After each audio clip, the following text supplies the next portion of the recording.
नमस्कार। प्रादेशिक समाचार के साथ मैं चंदन कुमार कौंडिल्य। पहले मुख्य समाचार। केंद्र ने उच्चतम न्यायालय से राजद्रोह कानून के खिलाफ दायर की गई याचिकाएं रद्द करने का अनुरोध किया। कहा 3 न्यायाधीशों की पीठ इसकी वैधता का आकलन नहीं कर सकती। स्नातकोत्तर पाठ्यक्रमों के लिए राष्ट्रीय पात्रता सह प्रवेश परीक्षा 21 मई को ही ली जाएगी। परीक्षा स्थगित होने को लेकर जारी नोटिस को पीआईबी ने बताया फर्जी। देवघर में आयोजित होने वाले राजकीय श्रावणी मेले में श्रद्धालुओं को बेहतर सुविधा मिले, इसे लेकर तैयारियां शुरू। और उपराष्ट्रपति ने मदर्स डे पर सभी माताओं को शुभकामनाएं दी हैं। अपने ट्वीट संदेश में श्री नायडू ने कहा कि माताएं आदर्श प्रेम, दया और निस्वार्थ बलिदान की प्रतिमूर्ति हैं। और अब समाचार विस्तार से।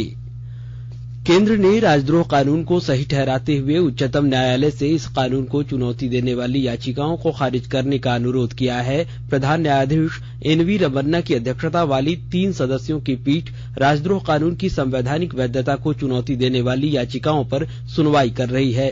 इस पीठ में न्यायमूर्ति सूर्यकांत और हिमा कोहली भी शामिल हैं। न्यायालय में दाखिल शपथ पत्र में केंद्र ने कहा कि 3 न्यायाधीशों की पीठ राजद्रोह कानून की वैधता की समीक्षा नहीं कर सकती और यह मामला बड़ी पीठ को सौंपा जाना चाहिए। सरकार का कहना है कि केदारनाथ बनाम बिहार राज्य के मामले में संविधान पीठ का निर्णय बाध्यकारी है और इस पर पुनर्विचार की कोई आवश्यकता नहीं है। वर्ष 1962 में केदारनाथ सिंह मामले में 5 न्यायाधीशों की पीठ ने राजद्रोह कानून को सही ठहराया था। सरकार ने यह भी कहा है कि राजद्रोह कानून के दुरुपयोग से 5 न्यायाधीशों की पीठ के पूर्व के निर्णय पर पुनर्विचार का आधार नहीं बनता। उच्चतम न्यायालय इस मामले में मंगलवार को फिर से सुनवाई करेगा।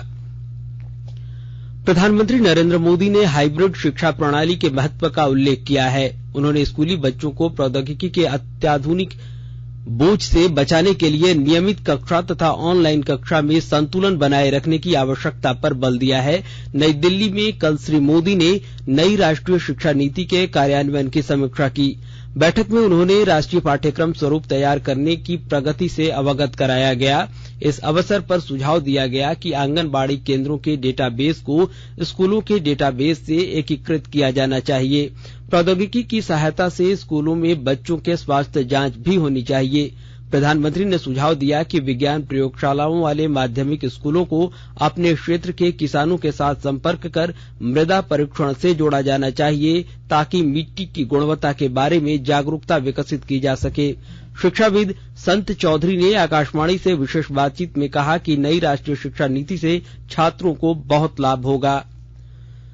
केंद्र सरकार ने कहा है कि स्नातकोत्तर पाठ्यक्रमों के लिए राष्ट्रीय पात्रता सह प्रवेश परीक्षा नीट पीजी को स्थगित नहीं किया गया है और यह परीक्षा निर्धारित कार्यक्रम के अनुसार 21 मई को ही ली जाएगी। पत्र सूचना कार्यालय पीआईबी ने राष्ट्रीय परीक्षा बोर्ड के नाम पर जारी उस नोटिस को फर्जी बताया है जिसमें नीट पीजी की परीक्षा स्थगित होने का दावा किया गया है। पीआईबी ने स्पष्ट किया है कि बोर्ड ने ऐसा कोई नोटिस जारी नहीं किया है। राष्ट्रीय आयुर्विज्ञान परीक्षा बोर्ड एनबीईएमएस ने इस प्रकार की फर्जी नोटिस से सावधान रहने की अपील की है। बोर्ड ने विद्यार्थियों से कहा कि वह अपुष्ट नोटिस से गुमराह न हो और किसी भी दुविधा की स्थिति में बोर्ड की वेबसाइट का सहारा लें। राष्ट्रपति रामनाथ कोविंद ने भारतीय प्रबंधन संस्थान आईआईएम नागपुर की क्षेत्रीय नवाचार आयोजक की भूमिका की प्रशंसा करते हुए कहा कि यह एक व्यवसाय इनक्यूबेटर के रूप में काम करेगा। उन्होंने कहा कि यह क्षेत्र के उद्योगों को आत्मनिर्भर भारत के सपने को साकार करने में मदद करेगा। राष्ट्रपति ने आज नागपुर में संस्थान के विस्तारित परिसर का उद्घाटन करने के अवसर पर कहा कि यह संस्थान नवाचार और उद्यमिता की सेवाएं प्रदान करेगा। इस अवसर पर केंद्रीय मंत्री नितिन गडकरी और धर्मेंद्र प्रधान, महाराष्ट्र विधानसभा में विपक्ष के नेता तथा वहां के पूर्व मुख्यमंत्री देवेंद्र फडणवीस, आईआईएम नागपुर के निदेशक डॉक्टर भीमराय मैत्री भी उपस्थित थे। आईआईएम नागपुर की आधारशिला 2015 में प्रधानमंत्री नरेंद्र मोदी ने रखी थी। संस्थान ने रिकॉर्ड समय में अत्याधुनिक बुनियादी ढांचे को पूरा किया है और नागपुर में आईआईएम के साथ साथ एम्स, एमएनएलयू और आईआईटी जैसे संस्थान भी स्थापित किए गए हैं जो इसे शिक्षा का प्रमुख केंद्र बनाते हैं। भारतीय प्रशासनिक सेवा की वरिष्ठ अधिकारी पूजा सिंघल और उनसे जुड़े लोगों के ठिकानों पर प्रवर्तन निदेशालय की कार्रवाई कल समाप्त हो गई।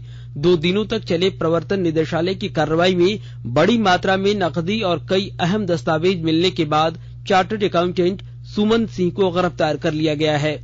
गिरफ्तारी के बाद प्रवर्तन निदेशालय ने उसे देर शाम पीएमएलए के विशेष न्यायाधीश की अदालत में पेश किया। प्रवर्तन निदेशालय के आग्रह पर कोर्ट ने आरोपी सुमन सिंह के 5 दिनों का रिमांड स्वीकृत कर लिया है। और राष्ट्रव्यापी कोविड टीकाकरण अभियान के अंतर्गत देश में अब तक 190 करोड़ 20 लाख से अधिक टीके लगाए जा चुके हैं। स्वास्थ्य मंत्रालय ने कहा है कि कल 17,39,000 टीके लगाए गए। इस दौरान 3,451 नए लोगों में संक्रमण की पुष्टि हुई और 3,079 लोग संक्रमण से ठीक भी हुए हैं। संक्रमण से स्वस्थ होने की दर 98.74% है। देश में इस समय कुल संक्रमित लोगों की संख्या 20,645 है। इधर स्वास्थ्य मंत्री मनसुख मांडविया ने कहा है कि कल देश भर में 3,65,000 से अधिक ऑनलाइन टेली परामर्श दिए गए। श्री मांडविया ने कहा कि प्रधानमंत्री नरेंद्र मोदी के नेतृत्व में सरकार देश में समग्र डिजिटल स्वास्थ्य पारिस्थितिक तंत्र बनाने के लिए निरंतर काम कर रही है। टेलीमेडिसिन यानी ई संजीवनी सेवा के माध्यम से ग्रामीण क्षेत्रों में सामान्य और विशेषज्ञ स्वास्थ्य सेवाएं उपलब्ध कराई जाती हैं।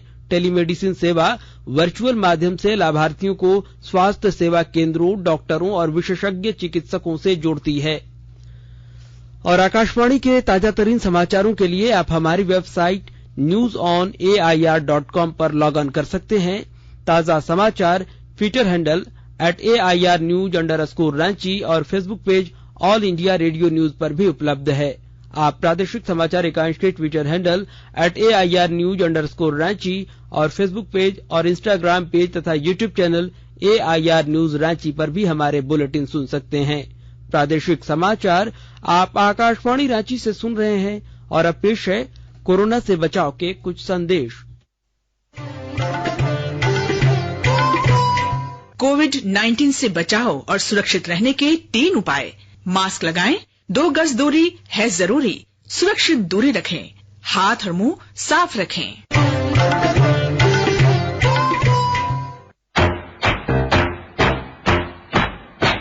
चलो मिलकर एक शुरुआत करें, चलो एक फैसला आज करें, मास्क नहीं तो टोकेंगे, कोरोना को रोकेंगे, चलो एक वादा करते हैं, चलो कुछ वादा करते हैं, मास्क नहीं तो टोकेंगे, कोरोना को रोकेंगे।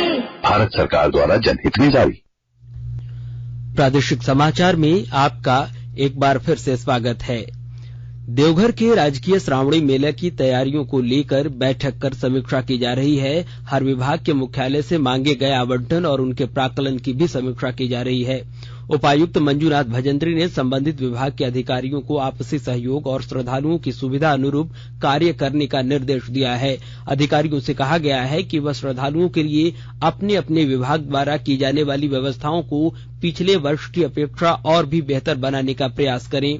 मंदिर प्रांगण के अलावा सभी 22 मंदिरों के रंग रोगन कार्य, विद्युत व्यवस्था, होल्डिंग प्वाइंट, शीघ्र दर्शन व्यवस्था, पेयजल, साफ सफाई, शौचालय, श्रद्धालुओं के आवासान व्यवस्था से जुड़े कार्यों को जल्द से जल्द शुरू कर पूरा कर लेने को कहा गया है। साहिबगंज जमालपुर रेलखंड पर चलने वाली 2 ट्रेनें हावड़ा जमालपुर और गया हावड़ा एक्सप्रेस में अब यात्री सामान्य टिकट लेकर भी यात्रा कर सकते हैं। इसकी जानकारी मालदा डिवीजन ने एक आदेश द्वारा दिया है। इसकी जानकारी साहिबगंज स्टेशन प्रबंधक अमित कुमार ने दी। आपको बता दें कि महामारी के दौरान सभी ट्रेनों का परिचालन बंद कर दिया गया था। जब शुरू किया गया तब स्पेशल ट्रेन स्पेशल फेयर के साथ चलाया जा रहा था, जिसमें जनरल सीट के लिए रिजर्वेशन करा यात्रा करना पड़ता था। अब इन ट्रेनों में जनरल टिकट की सुविधा शुरू हो जाने से साहिबगंज जमालपुर रेलखंड से हावड़ा तक यात्रा करने वाले यात्रियों को काफी सुविधा होगी। पंचायत चुनाव को लेकर पलामू जिले में सुरक्षा व्यवस्था को लेकर बेहतर और प्रशासन की ओर से बेहतर तैयारियां शुरू कर दी गई हैं। विस्तृत ब्यौरा दे रहे हैं हमारे पलामू संवाददाता। पंचायत चुनाव को लेकर पलामू जिले की 12 से अधिक सड़कों को संवेदनशील किया गया है। ये सभी सड़क पलामू जिले की अति नक्सल प्रभावित इलाकों में है। चिन्हित सड़कों पर लैंडमाइंस या नक्सल हमले का खतरा है। पलामू पुलिस ने चिन्हित सड़कों को सैनिटाइज करना शुरू कर दिया है और निगरानी बढ़ा दी है। पलामू में सबसे अधिक छतरपुर अनुमंडल क्षेत्र में संवेदनशील सड़कों को चिन्हित किया गया है। सरईडी चेतमा, सरईडी डगरा, नौडीहा बाजार, हरिहरगंज पथरा, दुबतिया से पिपरा, छतरपुर जपला, लठिया बहुदंड, विश्रामपुर पांडु, उटारी रोड, मनातू चक, पांकी के ताल, तरहसी के कसमार, नावा जयपुर से चेतमा रोड, पिपरा पांकी को चिन्हित किया गया है। इन सड़कों पर निगरानी बढ़ा दी गई है। अगले कुछ दिनों में बम निरोधक दस्ते द्वारा एक रोड को चेक किया जाएगा। जसप्रीत सिंह, आकाशवाणी समाचार, पलामू। आज विश्व थैलेसीमिया दिवस है। थैलेसीमिया से पीड़ित रोगियों के संघर्ष का सम्मान करने के लिए हर वर्ष 8 मई को यह दिवस मनाया जाता है। लोगों को इस बीमारी के बारे में जागरूक करने के लिए भी यह दिवस मनाया जाता है। रक्त विकार की इस बीमारी में शरीर पर्याप्त रूप से हीमोग्लोबिन बनाने में विफल हो जाता है। केंद्रीय स्वास्थ्य मंत्री मनसुख मांडविया ने लोगों से थैलेसीमिया के प्रति जागरूकता पैदा करने की दिशा में काम करने का संकल्प लेने का आह्वान किया है। और वहीं आज विश्व रेड क्रॉस दिवस भी है। यह दिन रेड क्रॉस की ओर से जरूरतमंद लोगों के लिए किए जा रहे कार्यों के प्रति जागरूकता बढ़ाने के उद्देश्य से हर वर्ष मनाया जाता है। इस दिन रेड क्रॉस के स्वयंसेवकों के अभूतपूर्व योगदान को भी याद किया जाता है। आज के ही दिन अंतर्राष्ट्रीय रेड क्रॉस समिति के संस्थापक हेनरी ड्यूनेंट की जयंती भी है। इस अवसर पर उपराष्ट्रपति एम वेंकैया नायडू ने रेड क्रॉस के स्वयंसेवकों की ओर से मानवता की सेवा में किए जा रहे अथक प्रयासों की सराहना की। ट्वीट संदेश में श्री नायडू ने कहा कि इन स्वयंसेवकों के प्रयासों में सेवा भाव का जीवन दर्शन देखने को मिलता है। वहीं स्वास्थ्य मंत्री मनसुख मांडविया ने लोगों से आग्रह किया कि वे मानवता की सेवा में योगदान करें। उन्होंने कहा कि हमें विश्व भर में लाखों स्वयंसेवकों के कार्यों से प्रेरणा लेनी चाहिए। और आज मदर्स डे के अवसर पर उपराष्ट्रपति एम वेंकैया नायडू ने सभी माताओं को शुभकामनाएं दी हैं। ट्वीट संदेश में श्री नायडू ने कहा कि माताएं आदर्श, प्रेम, दया और निस्वार्थ बलिदान की प्रतिमूर्ति हैं। उन्होंने लोगों से इस दिन और हर दिन हमारे जीवन को साकार करने में माताओं और उनके महत्वपूर्ण योगदान का उत्सव मनाने का आग्रह किया है। राज्य के कुछ हिस्सों में पिछले 24 घंटे के दौरान गर्जन के साथ हल्की और मध्यम दर्जे की बारिश होने की वजह से लोगों को गर्मी से थोड़ी राहत मिली है। मौसम विभाग के पूर्वानुमान के अनुसार राजधानी रांची सहित राज्य के विभिन्न हिस्सों में अगले 3-4 दिनों तक आंशिक बादल छाए रह सकते हैं और हल्की बारिश भी हो सकती है।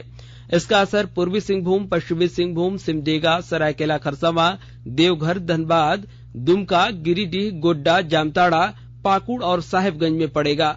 मौसम विभाग के अनुसार रांची का आज का अधिकतम तापमान और 37 डिग्री सेल्सियस तक रहने के आसार हैं। और अब समाचार खेल से। आईपीएल क्रिकेट में आज 3:30 बजे मुंबई के वानखेड़े स्टेडियम में सनराइजर्स हैदराबाद का सामना रॉयल चैलेंजर्स बेंगलुरु से होगा। एक अन्य मैच में शाम 7:30 बजे नवी मुंबई के डीवाई पाटिल स्टेडियम में दिल्ली कैपिटल्स का मुकाबला चेन्नई सुपर किंग्स से होगा। इधर आईपीएल क्रिकेट में कल रात लखनऊ सुपर जायंट्स ने कोलकाता नाइट राइडर्स को 75 रनों से हरा दिया। एक अन्य मुकाबले में मुंबई में राजस्थान रॉयल्स ने पंजाब किंग्स को 6 विकेट से हरा दिया। वानखेड़े स्टेडियम में राजस्थान रॉयल्स ने 190 रनों का लक्ष्य 20वें ओवर में हासिल कर लिया।